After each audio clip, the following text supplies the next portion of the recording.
Hello, नमस्कार साथियों। देखिए, इस क्लास के अंदर हम राजस्थान पशु परिचय एग्ज़ाम 2024 की तैयारी के लिए कुछ महत्वपूर्ण प्रश्न देख रहे हैं। और देखिए साथियों, ये जो क्वेश्चन है पार्ट बी से संबंधित है। और पशु परिचय एग्ज़ाम के अंदर पार्ट बी से संबंधित 45 नंबर के प्रश्न पूछे जाते हैं। ठीक है? तो पशु परिचय एग्ज़ाम के लिए बहुत ही महत्वपूर्ण प्रश्न है। और आने वाले दिनों में जो आपका एग्ज़ाम है, उस एग्ज़ाम के अंदर इनमें से बहुत से क्वेश्चन देखने को मिल जाएँगे। तो सभी प्रश्न बहुत ही महत्वपूर्ण हैं। इन सभी प्रश्नों में से आपके कितने प्रश्न सही होते हैं, कमेंट करके ज़रूर बताइएगा। ठीक है? और अगर आप उदयपुर लर्निंग क्लासेस चैनल पर नए हैं, तो चैनल को सब्सक्राइब ज़रूर कर लीजिएगा। ठीक है साथियों? चलिए तो देखिए, बहुत ही शानदार क्वेश्चन आपके सामने है। क्वेश्चन नंबर 1, निम्नलिखित में से फड़किया रोग में पशु के शरीर की मांसपेशियों की अकड़न को रोकने के लिए पशु को कौन-सा उपचार दिया जाता है? तो देखिए, पशु के अंदर जो फड़किया रोग होता है, उसके जो लक्षण हैं, मांसपेशियाँ अकड़ जाती हैं। तो इसे रोकने के लिए जिस प्रकार का इंजेक्शन दिया जाता है, जिस प्रकार का उपचार दिया जाता है, ये कौन-सा है? ठीक है? तो देखिए, इसका ऑप्शन 1 है डेक्सोना, ऑप्शन 2 है डाइसाइक्लोमीन, ऑप्शन 3 है न्यूरोबियन, ऑप्शन 4 है उपयुक्त सभी। तो देखिए साथियों, इन चारों ऑप्शन में से जो इस प्रश्न का सही आंसर है, या सही आंसर हो जाएगा ऑप्शन सी, न्यूरोबियन। ये इसका बिल्कुल सही आंसर हो जाएगा। और देखिए, ये जो न्यूरोबियन का इसका एक इंजेक्शन आता है 3 ml का। ठीक है? 3 ml का एक इंजेक्शन आता है इसका, उस पशु को दिया जाता है जिसको फड़किया रोग होता है। ठीक है? तो ज़रूर याद रखिएगा, बहुत ही महत्वपूर्ण प्रश्न है। ठीक है साथियों? चलिए तो देखिए, अगला महत्वपूर्ण प्रश्न बहुत ही शानदार क्वेश्चन एग्ज़ाम के लिए बहुत ही महत्वपूर्ण रहेगा। चलिए तो देखिए, बहुत ही शानदार क्वेश्चन आपके सामने है। राजस्थान में पाई जाने वाली गोवंश की सबसे अच्छी भारवाही नस्ल है। तो देखिए साथियों, राजस्थान के अंदर पाई जाने वाली गोवंश की सबसे अच्छी जो भारवाही नस्ल है, ये कौन-सी है? ठीक है? तो देखिए, इसका ऑप्शन 1 है नागौरी, ऑप्शन 2 है राठी, ऑप्शन 3 है हरियाणा, ऑप्शन 4 है थारपारकर। तो देखिए, इन चारों ऑप्शन में से जो इस प्रश्न का सही आंसर है, ठीक है? यह सही आंसर हो जाएगा राजस्थान में पाई जाने वाली गोवंश की सबसे अच्छी भारवाही नस्ल है नागौरी नस्ल। ठीक है? तो ऑप्शन 1 इस प्रश्न का बिल्कुल सही आंसर हो जाएगा। ठीक है साथियों, ऑप्शन 1 बिल्कुल करेक्ट आंसर हो जाएगा। ज़रूर याद रखिएगा, बहुत ही महत्वपूर्ण क्वेश्चन है। ठीक है? चलिए तो देखिए, अगला महत्वपूर्ण प्रश्न बहुत ही शानदार क्वेश्चन है। चलिए तो देखिए, हम बहुत ही शानदार क्वेश्चन आपके सामने है। घी में अधिकतम स्वीकार्य नमी की मात्रा होती है, तो कितनी मात्रा होती है? इसका ऑप्शन है ऑप्शन 1 0.5%, 1.0%, और ऑप्शन 3 है 1.5%, ऑप्शन 4 है 2.0%। तो देखिए साथियों, इन चार ऑप्शन में से जो इस प्रश्न का सही आंसर है, ऑप्शन 1 बिल्कुल सही आंसर हो जाएगा। ठीक है? ज़रूर याद रखिएगा। चलिए तो देखिए, अगला महत्वपूर्ण प्रश्न बहुत ही शानदार क्वेश्चन। तो देखिए, बहुत ही शानदार क्वेश्चन आपके सामने है, बहुत ही महत्वपूर्ण प्रश्न है, ज़रूर याद रखिएगा। ठीक है? तो प्रश्न इस प्रकार है, बछड़े में जन्म के कितने समय बाद सिंग रोदन करना चाहिए? तो देखिए, हम बछड़े के जन्म के कितने समय बाद सिंग रोदन करना चाहिए? तो देखिए, इसका ऑप्शन 1 है 1 माह पश्चात, ऑप्शन 2 है 20 दिन पश्चात, ऑप्शन 3 है 3 से 10 दिन पश्चात, 1 वर्ष पश्चात। तो देखिए, इन चारों ऑप्शन में से बछड़े में जन्म के कितने समय बाद सिंग रोदन करना चाहिए? तो इसका सही आंसर हो जाएगा ऑप्शन 3। ठीक है? ऑप्शन 3 इस प्रश्न का बिल्कुल सही आंसर हो जाएगा। 3 से 10 दिन पश्चात सिंग रोदन करना चाहिए। तो इस प्रश्न का ऑप्शन 3 बिल्कुल सही आंसर हो जाएगा। ठीक है साथियों? चलिए तो देखिए, अगला महत्वपूर्ण प्रश्न बहुत ही शानदार क्वेश्चन। चलिए तो देखिए साथियों, बहुत ही शानदार क्वेश्चन आपके सामने है। भारत का कौन सा शहर लेदर सिटी के नाम से प्रसिद्ध है? तो देखिए, भारत का ऐसा कौन सा शहर है जो लेदर सिटी के नाम से प्रसिद्ध है? तो देखिए, इसका ऑप्शन 1 है अजमेर, ऑप्शन 2 है कानपुर, ऑप्शन 3 है सूरत, और ऑप्शन 4 है नागपुर। तो देखिए साथियों, इन चारों ऑप्शन में से भारत का ऐसा कौन सा शहर है जो लेदर सिटी के नाम से प्रसिद्ध है? तो इसका सही आंसर हो जाएगा ऑप्शन 2 कानपुर, भारत का लेदर सिटी के नाम से प्रसिद्ध शहर है? तो ज़रूर याद रखिएगा, आने वाले एग्ज़ाम के अंदर पूछा जा सकता है। ठीक है साथियों, चलिए तो देखिए अगला महत्वपूर्ण प्रश्न, बहुत ही शानदार क्वेश्चन। चलिए तो देखिए बहुत ही शानदार क्वेश्चन आपके सामने है, बहुत ही महत्वपूर्ण प्रश्न। तो प्रश्न इस प्रकार है, बूल से सीमन वीर्य एकत्रित करने के लिए कृत्रिम योनि का कौन सा मॉडल काम लेते हैं? तो जिस कृत्रिम योनि का मॉडल काम लेते हैं उस मॉडल का नाम पूछा गया है।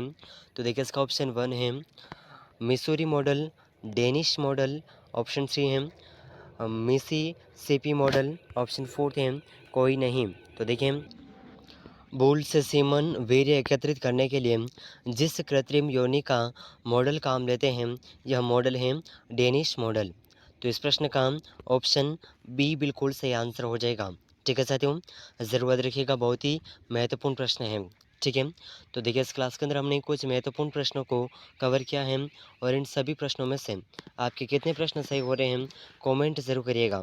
ठीक है, चलिए तो देखिए अगला महत्वपूर्ण प्रश्न, क्वेश्चन, उम्र निर्धारण हेतु मुख्यतया किस दाँत का उपयोग किया जाता है? तो देखिए साथियों प्रश्न के अंदर पूछा गया है कि उम्र निर्धारण करने के लिए मुख्यतया कौन से दाँत का प्रयोग किया जाता है? तो देखिए इसका ऑप्शन 1 है प्रीमोलर, ऑप्शन 2 है कैनाइन, ऑप्शन 3 है मोलर, ऑप्शन 4 है इंसाइजर। तो देखिए इन चार ऑप्शन में से जो इस प्रश्न का सही आंसर है, यह सही आंसर हो जाएगा उम्र निर्धारण हेतु मुख्यतः जिस दाँत का उपयोग किया जाता है यह दाँत है ऑप्शन डी बिल्कुल सही आंसर हो जाएगा इंसाइजर। ठीक है, और इसे कृतनक दाँत भी कहते हैं। ठीक है, ज़रूर याद रखिएगा, बहुत ही महत्वपूर्ण प्रश्न है।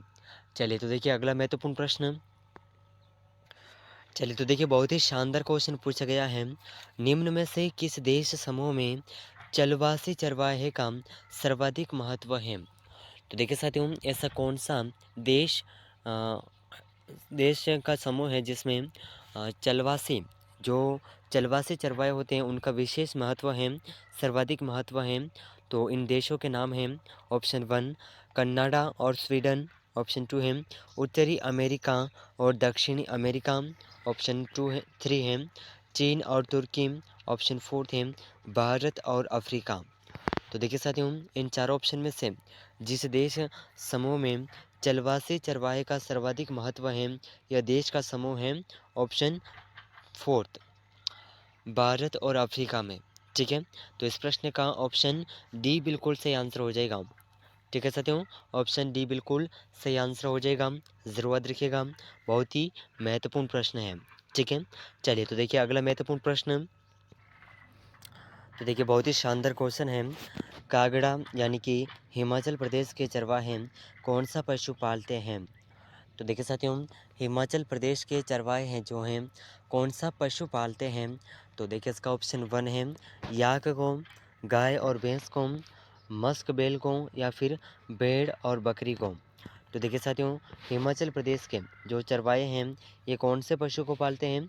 तो इसका सही आंसर हो जाएगा ऑप्शन डी भेड़ और बकरी को। ठीक है, तो ऑप्शन डी इस प्रश्न का बिल्कुल सही आंसर हो जाएगा।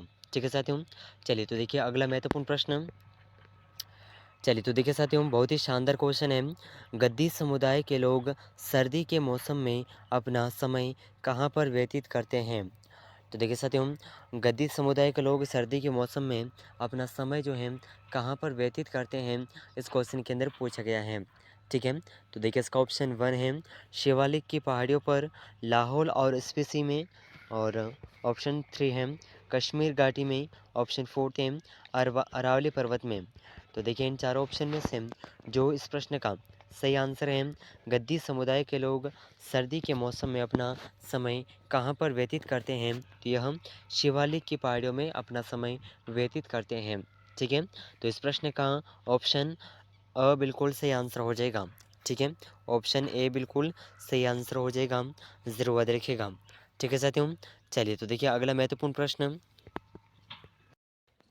चलिए तो देखिए बहुत ही शानदार क्वेश्चन आपके सामने है, बहुत ही महत्वपूर्ण प्रश्न है। तो देखिए प्रश्न इस प्रकार है, पिस्सों के द्वारा कौन से रोग का संचरण होता है? तो देखिए पिस्सू के द्वारा जिस रोग का संचरण होता है उस रोग का नाम पूछा गया है। ठीक है, तो देखिए इसका जो ऑप्शन 1 है कुछ इस प्रकार है। रानीखेत रोग ऑप्शन 2 है। एंथ्रेक्स रोग ऑप्शन 3 है। मास्टिटिस रोग ऑप्शन 4 है। बेबेसियोसिस रोग। तो देखिए साथियों इन चारों ऑप्शन में से पिस्सू के द्वारा जिस रोग का संचरण होता है यह रोग है बेबेसियोसिस। तो इस प्रश्न का ऑप्शन 4 बिल्कुल सही आंसर हो जाएगा। ठीक है, और इसमें प्रोटोजोआ सम्मिलित है। ठीक है, ज़रूर याद रखिएगा, बहुत ही महत्वपूर्ण प्रश्न है। ठीक है साथियों, चलिए तो देखिए अगला महत्वपूर्ण प्रश्न, बहुत ही शानदार क्वेश्चन।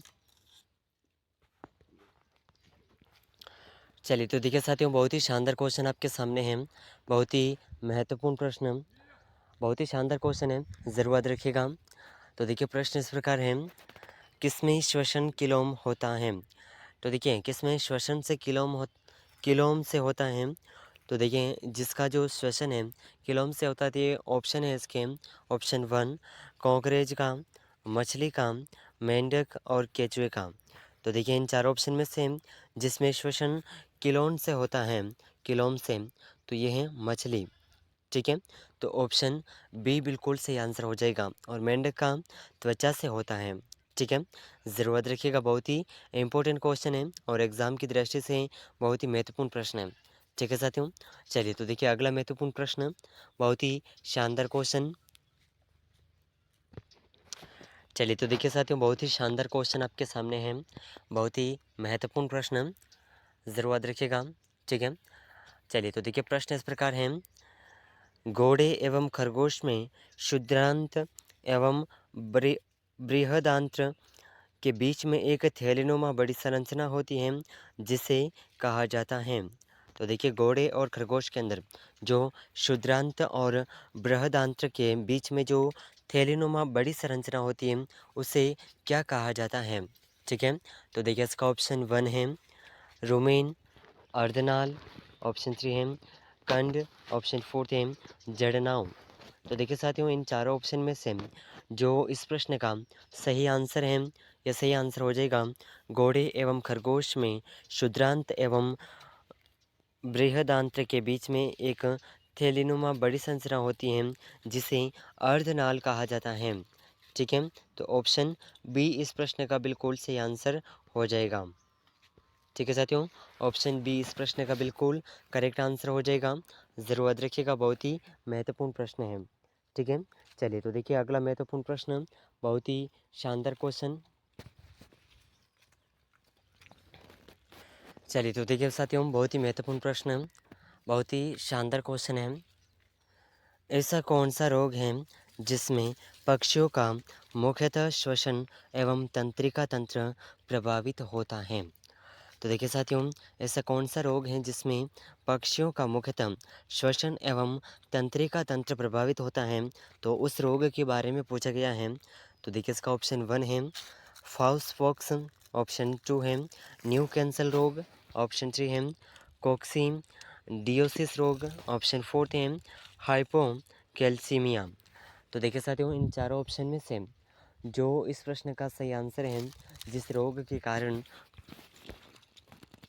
पक्षियों का मुख्यतः श्वसन एवं तंत्रिका तंत्र प्रभावित होता है, तो यह रोग है न्यू कैंसल रोग, जिसे रानीखेत के नाम से भी जाना जाता है। ठीक है साथियों, तो इस प्रश्न का ऑप्शन बी, ऑप्शन बी इस प्रश्न का बिल्कुल सही आंसर हो जाएगा। ज़रूर याद रखिएगा, बहुत ही महत्वपूर्ण प्रश्न है। ठीक है साथियों, चलिए तो देखिए अगला महत्वपूर्ण प्रश्न, बहुत ही शानदार क्वेश्चन। चलिए तो देखिए बहुत ही महत्वपूर्ण प्रश्न, बहुत ही शानदार क्वेश्चन आपके सामने है। निम्न में से कौन सी बीमारी वुडन टंग लक्षण प्रदर्शित करती हैं? तो देखिए साथियों ऐसी कौन सी बीमारी हैं जो वुडन टंग लक्षण प्रदर्शित करती हैं? तो इसके जो ऑप्शन हैं, ठीक है, कुछ इस प्रकार हैं। ऑप्शन 1 एक्टिनोमाइकोसिस, ऑप्शन 2 है एक्टिनोबेसिलोसिस, ऑप्शन 3 है म्यूकोजल डिसीज, ऑप्शन 4 है खुरपा और मुहपका। तो देखिए साथियों, इन चारों ऑप्शन में से वह कौन सी बीमारी है जो वुडन टंग लक्षण प्रदर्शित करती हैं? तो ये बीमारी है ऑप्शन 2, एक्टिनोबैसिलोसिस। ठीक है, तो ऑप्शन 2 इस प्रश्न का बिल्कुल सही आंसर हो जाएगा। ठीक है साथियों, ज़रूर याद रखिएगा। और देखिए, इस चैनल पर हम जल्दी एक लाइव सेशन करेंगे जिसमें हम उन महत्वपूर्ण प्रश्नों को देखेंगे जो पिछले एग्ज़ाम के अंदर पूछे गए थे। उनके माध्यम से आप ये देख पाएंगे कि एग्ज़ाम के अंदर किस तरह के क्वेश्चंस पूछे जाते हैं। ठीक है साथियों, तो देखिए, अगर आप चैनल पर नए हैं तो उदयपुर लर्निंग क्लासेस चैनल को सब्सक्राइब ज़रूर कर लीजिएगा और इस क्लास को अपने साथियों के साथ शेयर ज़रूर करिएगा। ठीक है, चलिए तो देखिए, अगला महत्वपूर्ण प्रश्न, बहुत ही शानदार क्वेश्चन। चलिए तो देखिए, बहुत ही शानदार क्वेश्चन आपके सामने है, बहुत ही महत्वपूर्ण प्रश्न। निम्नलिखित में से किस रोग से जंतुओं की आंत मोटी हो जाती है? तो देखिए साथियों, ऐसा कौन सा रोग है जिसके होने से जंतुओं के अंदर जो आंत होती है वो बड़ी हो जाती हैं, यानी कि मोटी हो जाती हैं? तो देखिए, इसके ऑप्शन हैं, ऑप्शन 1 लिस्टीरियोसिस रोग, ऑप्शन 2 है लेसियन रोग, ऑप्शन 3 है मास्टिटिस रोग, ऑप्शन 4 है जॉन रोग। तो देखिए साथियों, इन चार ऑप्शन में से ये जो रोग हैं जिसके माध्यम से जंतुओं की आंत मोटी हो जाती है, तो इस रोग का नाम है जॉन रोग।